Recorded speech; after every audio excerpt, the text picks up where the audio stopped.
En la hora de la verdad, el invitado del día. Presenta Colsubsidio, con todo lo que te mereces.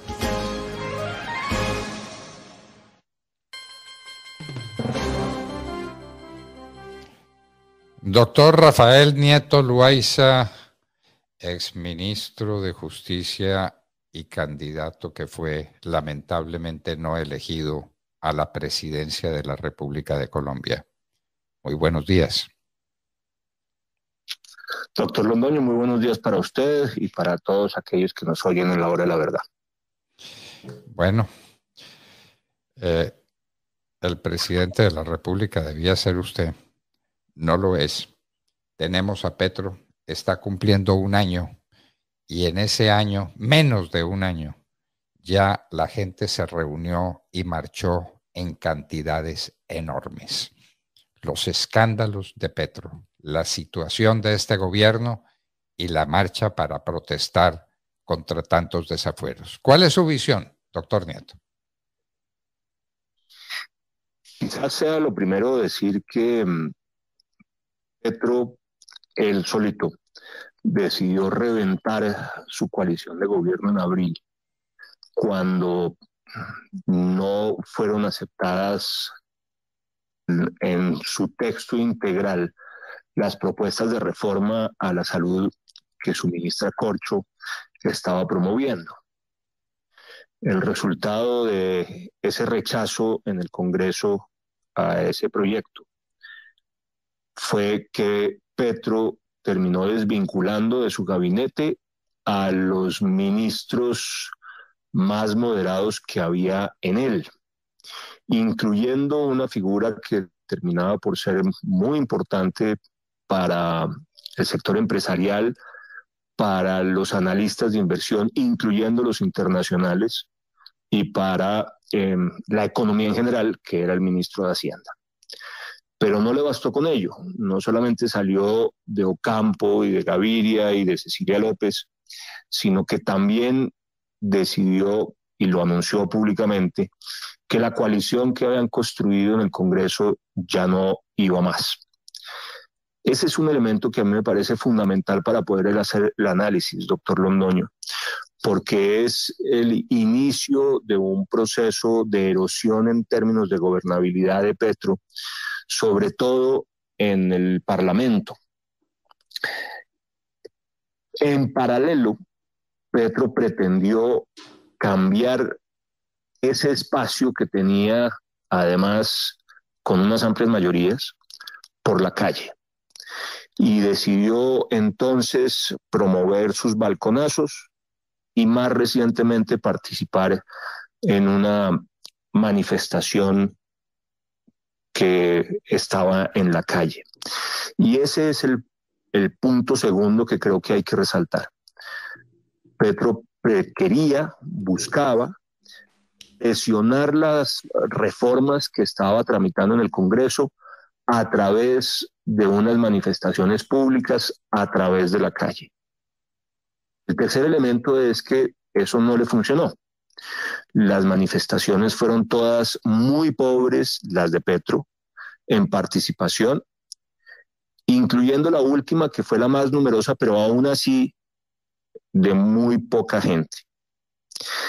En respuesta, sin embargo, la oposición y la ciudadanía, más allá de los partidos políticos y de los líderes de oposición, inconforme con Petro, promovió una gran marcha, que es la de este 20 de junio, con un éxito que a mí me parece que es innegable. No solamente llenó la Plaza de Bolívar, sino que además las marchas en Cali, en Medellín, en Manizales, en Pereira, en Bucaramanga, en muy distintas ciudades del país fueron muy numerosas. Me atrevo a sostener que las más nutridas desde aquellas de 1984, recordará usted, de No Más FARC. Desde entonces a hoy no recuerdo una manifestación ciudadana con más participación que la que se dio el 20 de junio. Y eso nos lleva al quinto punto, y es que lo que demuestran estas manifestaciones es que Petro no solamente perdió la gobernabilidad en el Congreso, sino que perdió la calle. Y eso le debe doler enormemente, porque él presumía de poder manipular a los ciudadanos, de llevarlos a la calle y de conseguir presionar a partir de esa movilización los gobiernos de turno. Lo hizo además, y lo hizo de manera incluso muy violenta en los bloqueos y los paros del 21. Pero de entonces a hoy ha corrido mucha agua debajo del puente. Lo que está claro es que ya Petro y la izquierda no controlan a la ciudadanía en la calle y que en cambio los opositores a Petro y la ciudadanía inconforme sí logra manifestarse y de manera muy numerosa, muy nutrida, verdaderamente democrática en esa calle que Petro pretendía controlar. Y me parece que hay que rematar diciendo dos cosas. Uno, que en el ejercicio de comparación entre esas manifestaciones de Petro como opositor, todas violentas, vulnerando derechos y libertades ciudadanas, atacando a la policía, dañando bienes públicos, incluso pequeños comercios, llegando en algunas ocasiones hasta el asesinato, a la muestra de civilidad, de respeto ciudadano, de comportamiento democrático de este 20 de junio, hay un abismo. Y hay un abismo que favorece sin duda a la oposición y a esa ciudadanía inconforme. Eso por un lado. Y por el otro, Petro va a tener que hacer un enorme esfuerzo de humildad que creo que le va a ser sumamente difícil e incluso probablemente no lo consiga. Su temperamento es arrogante, soberbio, no está dispuesto a ceder, pero digo, necesitaría hacerlo si quiere tener algún éxito en los 3 años que le quedan de gobierno, porque la gobernabilidad la perdió, repito, tanto en el Congreso como en la calle. Perdió la gobernabilidad y sin gobernabilidad pues no hay nada, no hay nada. La gente salió a la calle y salió a la calle en cantidades sencillamente fantásticas. Las noticias que tenemos de todas las ciudades, lo que ocurrió en Manizales, lo que ocurrió en Pereira, en Armenia, en Bucaramanga, fue una cosa gigantesca. En Neiva, 10 o 12 mil personas en Neiva. ¿A cuánto equivale eso en Bogotá? Si mantenemos una relación poblacional entre Neiva y Bogotá, sencillamente el país se movilizó en contra de Petro. La pregunta es, acabada la grâce de l'État, sin gobernabilidad en el Congreso, sin mayorías en el Congreso, sin gobernabilidad en la calle porque no tiene la calle, saca empleados públicos, saca a los estudiantes de Fasecolda y no reúne más de 7,000 personas o 10,000, las que quiera, fue un número ridículo. Entonces, ¿qué se sigue, doctor Nieto? ¿Qué le espera a este país? Yo creo que esa es la gran pregunta. La pregunta al final es ¿qué va a hacer Petro? Hará un acto de contrición, reconocerá humildemente que tiene que replantearse su estrategia de gobierno, entenderá que el ejercicio democrático es uno de negociación, de transar en el Congreso y que le es imposible a estas alturas conseguir esas propuestas maximalistas, radicales, extremistas que han generado tanto rechazo en la opinión pública, o se va a radicalizar. Yo no tengo respuesta para eso, doctor Londoño. Del trino que hizo cuando se cayó la reforma laboral en estos días, uno concluiría que Petro se va a radicalizar. Ese es un trino que a mí me pareció muy grave en su contenido, no solamente porque demostraba la incapacidad de Petro de entender qué era lo que había pasado en el Congreso cuando se hundió la reforma laboral, su incapacidad para poder comprender que esa reforma laboral era percibida por muchos como una que iba a aumentar el desempleo, a hacer crecer la informalidad y que iba a quebrar a miles de pequeñas y microempresas en Colombia, sino que además se atreve incluso a sostener que los empresarios colombianos y recordemos que el 98% de los empresarios colombianos son micro y pequeños empresarios. Digo que esos empresarios colombianos, lo dicen el trino, son esclavistas. Esa es una acusación no solamente falsa, sino además cruel y además estigmatizante, muy peligrosa. Pero ese trino refleja lo que yo estoy percibiendo de Petro, un Petro cada vez más radical, cada vez más extremista, que ha dejado aflorar un mamerto que latía ahí de forma permanente, mamerto que queda reflejado también en esa muy desafortunada declaración en Alemania sobre el muro de Berlín. Digo, si ese Petro radical permanece, lo que vamos aquí a tener es una parálisis de la agenda legislativa del gobierno y un fracaso de ella en el Congreso, una muy baja ejecución de gobierno en el Ejecutivo en general, más allá de la discusión sobre agenda legislativa. Eso ya se está viendo. Hasta abril, doctor Londoño, la ejecución del presupuesto nacional era la más baja desde el 2001, en 22 años.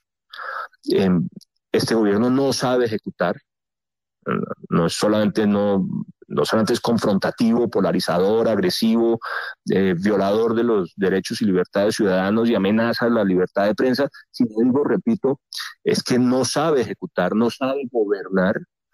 Y por tanto lo que vamos a tener es un Petro trinando permanentemente, de forma muy radical, buscando enemigos internos. Ya es claro que ha decidido que la prensa es uno de sus enemigos, y no ha parado de trinar desde hace un par de meses contra los medios una y otra vez, diciendo cosas además de una enorme agresividad y falsas. Los ha acusado incluso de genocidas a los medios de comunicación. Digo, buscando enemigos internos, polarizando y tratando de ver si puede rescatar la calle. Pero yo no veo que tal cosa sea posible. Francamente, me parece que Petro perdió la calle, porque además perdió las mayorías ciudadanas. Se nota claramente en las encuestas. Yo soy escéptico de la foto que muestra una encuesta, pero creo sinceramente en la proyección que hacen un conjunto de encuestas, en conjunto, repito, y además en el tiempo. Y lo que muestran esas encuestas en el tiempo y en conjunto es una caída acelerada de la favorabilidad de Petro. La oposición está por encima del 60% y quienes apoyan están en el 30% o menos. Y con eso ciertamente la posibilidad que tiene Petro de recuperar la calle es muy poco, porque además incluso entre ese 30% no hay el entusiasmo, ni la energía, ni la credibilidad en el gobierno como para salir a la calle a respaldarlo, como ha quedado demostrado en las manifestaciones que ha invitado Petro a hacer. De manera que yo veo que su radicalización y el intento por la calle está perdido. ¿Qué creo que hay que mirar con cuidado y hay que levantar una bandera roja, hay que hacer una advertencia? Creo que Petro puede terminar, doctor Londoño, tentado a tratar de construir esa agenda extremista que le va a fracasar claramente en el Congreso, en un ejercicio de negociación con los grupos armados ilegales y con el ELN en particular. Es decir, que va a tratar, me parece que es una posibilidad, creo que se puede ver tentado a ello, repito, que va a tratar de que su agenda de gobierno, fracasada en la calle y en el Congreso, sea impulsada por la vía de la negociación con el ELN y de todo este ejercicio de la Convención Nacional y las asambleas populares, digamos, esta palabrería que esconde un mecanismo antidemocrático en virtud del cual, en lugar de usar los canales institucionales para la discusión y la aprobación de las reformas que se pretenden, se hacen por vía de un acuerdo con un ilegal. Me parece que esa tentación está ahí y que si efectivamente Petro se radicaliza y pierde la calle, como creo que efectivamente ha ocurrido, puede terminar jugándole de manera además muy peligrosa y, repito, antidemocrática, a un camino de salida de su agenda de gobierno como el que estoy señalando. Nos ha abierto los ojos. Tengan cuidado, esos acuerdos con el ELN pueden terminar en una constitución y en una legislación hecha para Petro, para su designio, mamerto, como lo llama muy bien, con mucho rigor, el doctor Rafael Nieto Loaiza, a quien le decimos nos ha abierto los ojos. Muchísimas gracias y hasta muy pronto, doctor Nieto. A usted, doctor Londoño, muchas gracias y un buen día para todos los que nos oyen en la hora de la verdad. Si oyeron, queridos amigos, ¿no? Petro puede utilizar el acuerdo con el ELN para hacer las reformas que no pudo hacer por el Congreso. Y entonces viene con las reformas y se las presenta a una Corte Constitucional que vaya uno a saber qué diablos hará y si